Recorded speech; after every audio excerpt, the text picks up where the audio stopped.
여러분 혹시 아침에 일어나서 공복 혈당을 재봤는데 120이 넘어 있으면 그날 하루가 무너지는 기분 아시죠? 약은 계속 늘어나는데 수치는 그대로고 노력은 하는데 왜 안 되는지 모르겠고. 저도 그런 분들을 수백 명 만났습니다. 그런데 놀라운 사실 하나 발견했어요. 문제는 여러분이 아니었습니다. 바로 첫 한 입의 순서였어요. 구독과 좋아요를 눌러주시면 영상 끝에 외식할 때도 쓸 수 있는 꿀팁을 알려드립니다. 저는 22년간 혈당 관리를 연구해온 박사 이지연입니다. 솔직히 고백하자면 저도 처음엔 영양제를 과신했어요. 비싼 보충제 먹으면 되겠지 식단은 부가 옵션 정도로 생각했죠. 그런데 매일 수백 명의 연속 혈당 측정 그래프를 들여다보면서 제 확신이 완전히 무너졌습니다. 가장 꾸준하고 가장 안전하며 가장 현실적이었던 해법은 값비싼 보충제가 아니었어요. 바로 식전 30분의 최소 한 줌과 순서 교정이었습니다. 돈은 덜 들고 포만감은 먼저 오고 부작용은 거의 없었어요. 오늘 이 영상 7분이 여러분의 앞으로 7년을 바꿀 겁니다. 영상이 끝날 때쯤이면 여러분은 무엇을 먼저 먹을지 알게 되고 내일부터 혈당 피크를 낮출 준비가 되어 있을 거예요. 약을 늘리기 전에 식탁의 첫 한 입부터 바로 잡겠습니다. 지금 바로 시작합니다. 댓글로 알려주세요. 여러분은 오늘 아침 첫 한 입으로 무엇을 드셨나요? 잠깐만요. 영상 끄지 마세요. 지금부터 나올 이야기 하나만 놓치면 여러분이 지금까지 해온 노력이 물거품이 될 수 있어요. 식전 30분에 뭘 먹느냐가 식후 2시간 혈당을 30에서 50까지 낮출 수 있다는 거 아세요? 이 비밀 끝까지 들으시면 내일 아침부터 바로 써먹을 수 있습니다. 계속 보세요. 진료실에서 가장 자주 듣는 말이 있어요. 원장님, 저도 노력했는데 왜 수치가 그대로죠? 정말 답답하시죠? 저도 그 마음 너무 잘 압니다. 62세 김영희님 이야기 들려드릴게요. 김영희님은 아침마다 샐러드를 드셨어요. 건강하게 먹으려고 정말 애쓰셨죠. 그런데 식후 1시간 측정값은 늘 200 전후를 맴돌았어요. 왜 그럴까요? 그래프를 자세히 보니 원인이 보였습니다. 문제는 양이 아니라 순서였어요. 달콤한 드레싱과 과일 몇 조각을 먼저 드시고 그 다음에 밥과 국이 들어갔어요. 그러니까 혈당이 급하게 치솟고 천천히 내려온 거예요. 샐러드 먹는데도 왜 안 되지? 이 좌절은 사실 잘못된 사람이 아니라 잘못된 첫 한 입이 만든 착시였습니다. 55세 이수진 님도 비슷했어요. 야근 뒤 야식이 습관이었죠. 공복 혈당은 늘 120대 초중반, 아침엔 피곤해서 커피랑 빵으로 버티다가 점심엔 과식하셨어요.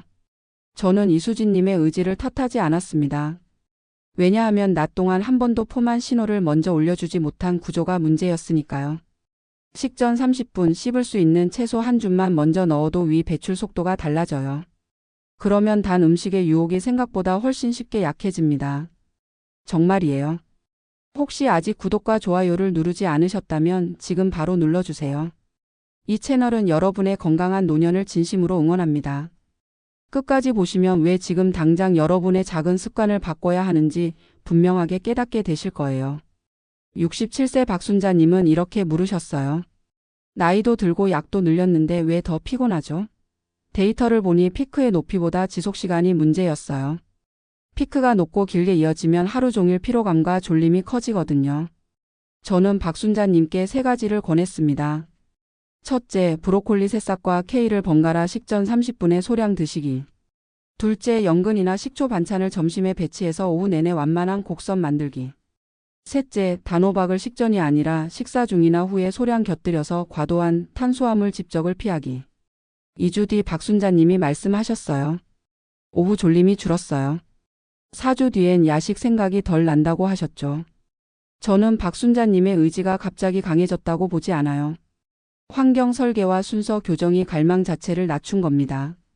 이 변화는 화려하지 않아요. 슈퍼푸드나 고가의 보충제가 없어도 됩니다. 중요한 건 매일 가능해야 한다는 원칙이에요.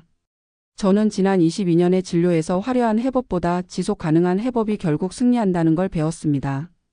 가족에게 짐이 되고 싶지 않다는 마음, 약을 줄이고 싶다는 바람, 밤에 편히 자고 싶은 소망. 그 마음들이 데이터를 통해 현실이 되는 순간을 여러 번 봤어요. 오늘 영상은 그 시행착오의 결론입니다. 여러분의 잘못이 아니었어요. 방법이 문제였고 순서가 핵심이었습니다. 복잡한 영양학 대신장 보기가 쉬운 재료와 실행 가능한 타이밍만 남겨드릴게요. 오늘이 여러분의 첫 한 입을 바꾸는 날이 되길 바랍니다. 그래서 이제는 우리 일상에서 혈당을 안정시키는 음식들을 하나씩 짚어보겠습니다. 여러분의 식습관을 바꾸는 작은 실천만으로도 충분히 일어날 수 있는 일이에요. 잠깐 여기서 멈추지 마세요. 지금부터 나올 음식 4가지만 제대로 알아도 약 한 알 줄일 수 있어요. 특히 3번째 나올 연근 조림 이야기는 절대 놓치면 안 됩니다. 오후 졸림이 사라지는 비결이 거기 있거든요. 계속 보세요. 여러분, 이제부터 말씀드릴 음식들은 특별한 게 아니에요. 마트에서 쉽게 구할 수 있고 집에서 간단하게 준비할 수 있는 것들이에요. 하나씩 천천히 따라오세요. 먼저 브로콜리 새싹 샐러드 이야기부터 시작할게요. 브로콜리 새싹에는 설포라판이라는 성분이 풍부해요. 이게 소량으로도 식전 포만 신호를 도와주고 생으로 드시면 좋은 성분 손실이 적어요. 식전에 섬유질이 많은 식물성 성분을 드시면 식후 혈당 상승이 완만해진다는 연구 결과도 있어요. 실제로 60세 남성분이 식전 30분에 새싹 30g에서 40g 정도를 4주 동안 드셨는데요. 식후 1시간 피크가 평균 25에서 30 정도 감소했어요. 어떻게 드시면 되냐고요? 새싹 30g에서 40g의 올리브오일 일작은술, 레몬이나 식초 소량만 넣으세요. 단맛 드레싱이나 과일 토핑은 절대 안 돼요. 천천히 씹어서 5분 이상 드세요. 여기서 주의할 점이 있어요. 갑상선 질환이 있으신 분은 생으로 과량 드시는 건 피하시고요. 위장이 민감하신 분은 미지근한 물과 함께 소량부터 시작하세요. 그리고 질문 하나 드릴게요. 내 드레싱에 숨은 당, 꿀이나 시럽이나 과당이 들어가 있지 않나요? 꼭 확인해 보세요. 2번째는 케일 그린 스무디예요. 무가당으로 만드는 게 핵심이에요. 케일에는 수용성 섬유와 불용성 섬유가 함께 들어있어서 위 배출을 지연시키고 포만감을 높여줘요. 액체라고 해도 씹듯이 천천히 마시면 효과가 훨씬 커집니다. 점성 있는 섬유질은 식후 혈당 곡선을 완만하게 만들고 간식 갈망을 낮추는 데 도움을 준다는 연구도 있어요. 50대 여성분이 아침에 케일 2줌에 물만 넣은 스무디 250ml를 드셨는데요. 오전 간식 빈도가 주 5회에서 2회로 줄었어요. 만드는 방법은 간단해요. 케일 잎 2줌 물 250ml 얼음 약간 15초에서 20초 블렌딩하고 컵으로 10분 이상 나눠 마시세요. 과일이나 꿀은 절대 넣지 마세요. 신장 질환이 있으신 분은 칼륨 조절이 필요하고요. 항응고제 드시는 분은 비타민 K 섭취량을 일정하게 유지하셔야 해요. 여기서 질문 하나 더요. 스무디를 빨대로 들이키고 있지 않나요? 컵으로 천천히 씹듯이 드세요. 이게 정말 중요해요. 3번째는 연근 저당 조림이에요. 간장과 식초 베이스로 만드는 거예요. 연근에는 저항성 전분이 들어있고 식초의 아세트산과 조합하면 식후 혈당 반응이 완만해져요. 식초를 드시면 탄수화물 식사의 혈당 지수를 낮추는 데 기여한다는 보고도 있어요. 40대 남성분이 점심 반찬으로 연근 60g 정도 식초 조림을 드셨는데요. 오후 졸림 호소 빈도가 확 줄었어요. 만드는 방법 알려드릴게요. 연근 200g을 얇게 썰어서 데친 다음에 간장, 식초, 물을 1대1대2 비율로 넣고 졸이세요. 설탕이나 올리고당은 절대 안 돼요. 통깨 소량만 뿌리세요. 위식도 역류나 위염이 있으신 분은 식초 농도를 절반부터 시작하시고요. 고혈압이 있으시면 저나트륨 간장을 쓰세요. 질문 드릴게요. 단맛을 넣지 않고도 만족감을 높이는 나만의 향신 조합은 뭔가요? 후추나 계피나 고수씨 같은 거 한번 시도해 보세요. 4번째는 단호박 에어프라이 구이예요. 소량만 드시는 게 핵심이에요. 단호박은 전분 채소지만 섬유질과 베타카로틴이 포만감과 만족감에 기여해요. 중요한 건 식전이 아니라 식사 중이나 후에 소량으로 디저트 대체용으로 쓰는 거예요. 고섬유 식단은 총 열량 섭취를 줄이고 체중 관리에 도움을 줄 수 있다는 연구도 있어요. 야식 대체로 단호박 100g에서 120g을 드신 분이 2주 후에 야식 빈도가 주 5회에서 2회로 줄었어요. 만드는 방법이요? 2cm 두께로 썰어서 180도에서 12분에서 15분 구우세요. 계피가루 소량만 뿌리고요. 여기서 중요한 게 밥 양은 같은 만큼 줄여야 해요. 당뇨가 있으신 분은 분량을 80g에서 120g으로 하시고요. 다른 탄수화물, 밥이나 빵에서 같은 양을 감량하세요. 마지막 질문이에요. 밥은 그대로 두고 단호박을 추가하고 있지 않나요? 반드시 치환하세요. 이게 정말 중요합니다. 이 네 가지 음식만 제대로 활용해도 여러분의 혈당 관리가 훨씬 쉬워질 거예요. 그런데 음식만 바꾼다고 끝이 아니에요. 이제는 먹는 방법, 순서, 타이밍까지 함께 바꿔야 진짜 변화가 일어납니다. 잠깐만요. 여기서 끄면 정말 아까워요. 지금까지는 뭘 먹을지 알려드렸잖아요. 그런데 언제 어떤 순서로 먹느냐가 더 중요해요. 다음에 나올 식사 순서 전략 하나만 제대로 지켜도 약 없이 혈당 30 낮출 수 있어요. 절대 놓치지 마세요. 자, 이제부터는 실전이에요. 음식을 알았으니 이제 어떻게 먹고 어떻게 준비하고 어떻게 관리할지 알려드릴게요. 하나씩 천천히 따라오세요. 먼저 식사 순서 전략부터 말씀드릴게요. 채소 먼저, 그 다음 단백질과 지방, 마지막에 탄수화물 순서예요. 왜 이게 중요하냐면요. 섬유질과 지방과 단백질이 위 배출을 지연시켜서 포도당 흡수를 늦추고 피크를 완만하게 만들어 주거든요. 여기서 주의할 점이 있어요. 식욕이 낮으신 분은 과도한 채소 선행으로 총섭취량이 지나치게 줄 수 있어요. 그러니까 본인 상태를 잘 보면서 조절하세요. 실천 방법은 이래요. 식전 30분에 채소 한 줌 드시고요. 식탁에 채소 접시를 맨 앞에 놓으세요. 첫 세 입은 반드시 채소로 시작하세요. 질문 드릴게요. 오늘 내 접시에서 첫 세 입은 무엇이었나요? 한번 돌아보세요. 두 번째는 타이밍이에요. 식전 30분 규칙이라고 부르는데요. 포만 호르몬이 올라오려면 최소 몇 분의 리드 타임이 필요해요. 그래서 식사 30분 전에 채소를 먼저 드시는 게 중요한 거예요. 인슐린이나 설폰 요소제 드시는 분은 저혈당 위험이 있을 수 있으니까 주치의와 꼭 상의하세요. 실천 방법은 간단해요. 식사 30분 전에 알람 맞춰 놓으세요. 외출할 때는 소포장 새싹이나 견고한 채소를 휴대하세요. 질문이에요. 알람이 울릴 때 내 손에 씹을 수 있는 채소가 준비돼 있나요? 이게 핵심이에요. 세 번째는 조리법 최적화예요.